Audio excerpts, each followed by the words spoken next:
Hey guys, welcome back. So in today's video I will be showing you how you can disable hardware acceleration in Microsoft Edge. So let's get straight into it. Now what you gonna do is we need to go to the settings. So right here where the three dots are, click on it and then go to the settings. Now you will click on system and performance right over here. And now we will use graphics acceleration when available,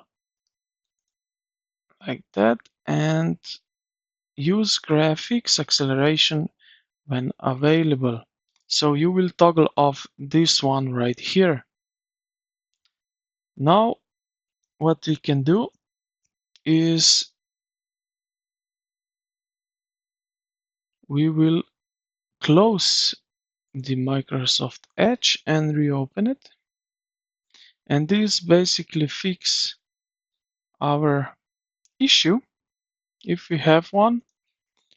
And that's basically it. So a browser you need to restart because it's required to apply the changes, and this will resolve rendering issues, black screen glitches, or video playback problems. So I hope this video helped you out. If you did, consider to like the video and subscribe to the channel. Thank you for watching, and I will see you in the next one.